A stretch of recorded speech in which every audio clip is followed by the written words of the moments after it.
شروع اللہ کے نام سے جو بڑا مہربان اور نہایت رحم کرنے والا ہے۔ حضرت علی المرتضیٰ رضی اللہ تعالیٰ عنہ کے سامنے ایک ایسا واقعہ پیش ہوا جس نے اس زمانے کے تمام علماء کرام کو ورطہ حیرت میں ڈال دیا۔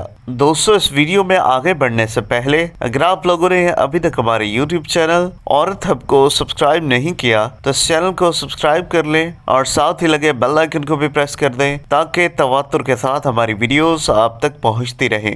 الفصول المحبہ فی المقابل ائمہ کے حوالے سے خنثی مشکل کے بارے میں ایک واقعہ مذکورہ ہے کہ حضرت علی المرتضیٰ رضی اللہ تعالیٰ عنہ کے سامنے ایک ایسا واقعہ پیش ہوا جس نے اس زمانے کے تمام علماء کرام کو ورطہ حیرت میں ڈال دیا ہے۔ ایک شخص نے ایک خسرہ سے شادی کی اور مہر میں اس شخص نے اپنی بیوی کو ایک لونڈی دی۔ وہ خنثی اس قسم کا تھا کہ اس کا فرج مردوں اور عورتوں دونوں قسم کا تھا۔ اس شخص نے اپنی بیوی کے ساتھ جمع کیا تو اس سے ایک لڑکا تو لحد ہوا، اور جب اس خنثی نے اپنی لونڈی کے ساتھ جمع کیا تو اس سے بھی ایک لڑکا پیدا ہوا۔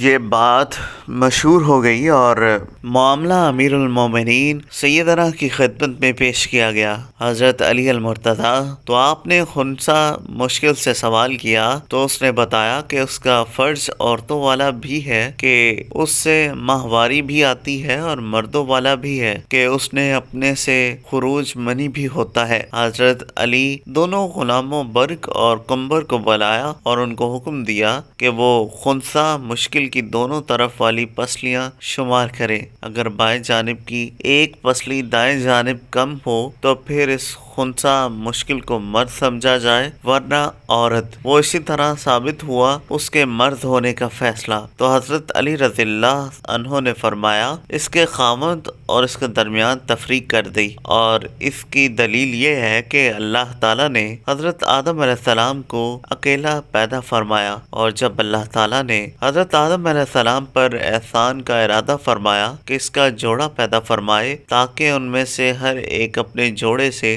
سکون حاصل کرے، جب حضرت آدم علیہ السلام سو گئے تو اللہ تعالیٰ نے ان کو پیدا کی بائیں جانب سے۔